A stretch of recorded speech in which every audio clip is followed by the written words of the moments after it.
بسم الله الرحمن الرحیم. السلام علیکم ګرانو کتونکو، واجد علي یما ملګرو. نن مې دلته یو ویډیو راوړې ده، زړه ویډیو ده.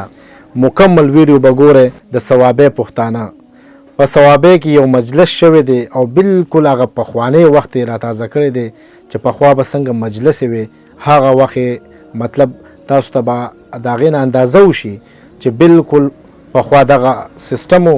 نن سبا خو موبایلو هغه سیستم چې کوم دی ختم کړی دی، خو بیا هم دا ویډیو وګورئ، ډېر زیات خوند یې کړی، ډېر زبردست. ما ته خو ډېر زیات خوند راکړه. ما ویل چې تاسو سره هم شیر کړم. ویډیو را سره وګورئ، د هغې نه پس پې یو څو خبرې کوو. سوري لاندې په جولې کټنې خوبونه وو، څه ښکلي وختونه وو، نه بغض نه حسد و بس صفا د هر چا زړونه وو، څه ښکلي وختونه وو. هر چا به غرمه کې خپل رادن نه ماشومان کړه، ور به یې نیم کفو کو په څادر به یې بار مچان کړه، ایسی نه پکې به و ده به یې په آرام کړه. د یخو په ګرمۍ کې د کچو خټو کورونه وو، څه ښکلي وختونه وو. ما کې به ډنګری وه، په حجره کې به چیلم وو، تختی به و ماشوم سره په لاس کې به یې قلم وو، د زړه بیمارۍ نه وي استعمال د ډالډکم وو، جیم او ورزش نه وو، خو مضبوط به وجودونه وو، څه ښکلي وختونه وو. بوډیانو کوټړو به جنکو سره مزه کوله، بابا په حجره کې عجیبه د خوند کیسه کوله، ګجر د یار حسینو په میلمه به یې خرچه کوله، غوړو کې به یې راماته کړه، پکې به ډېر خوندونه وو، څه ښکلي وختونه وو. ډېر زبردست.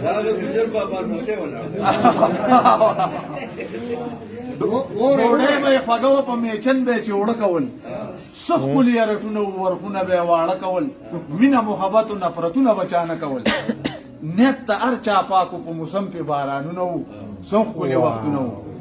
تاوړی به په هر کور کې د جامو ډکه بېسیاره وه، منګي به په ګړونجو دونکاچه به مزېداره وه، کلبه به پېشمني مال د پټي تلو ته تیاره وه، نو ډوډۍ به د جوارو د شړشم پکې ساګونه وو، څه ښکلي وختونه وو. په هر چا کې اخلاص و داسې نه و چې به یې دوکې کولې، د لو به چې اشرو په پره کې به یې حملې کولې، د چا به چې غوبلو په شکرو به یې ګلګلې کولې، غنم به یې الوزول چې د قبلې نه به بادونه وو، څه ښکلي وختونه وو، څه ښکلي وختونه وو.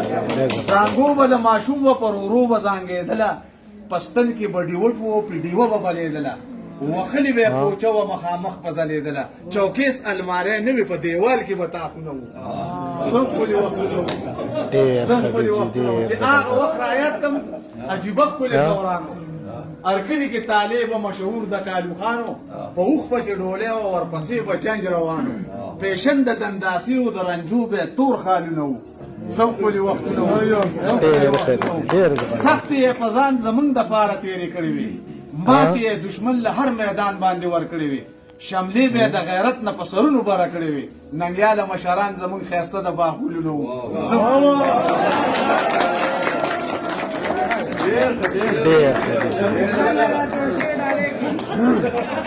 ماشاءالله زمونږ پښتانه چې په هر ځای کې دي، درانه پښتانه، که هغه په ثوابۍ کې، که په چارسده کې، که په مردان کې، که د دنیا په هر ګوټ کې پښتونې او پښتون ډېر ښایسته ښکاري. ماشاءالله دا هغه بابا و چې د بالکل زاړه وختونه را یاد کړه موږ ته، مطلب چې څومره دا مخکې وخت و ډېر خوند و، ډېر زبردست و، او دې شعرونه نه داسې ثابتېږي چې پخوا وخت ډېر زبردست و.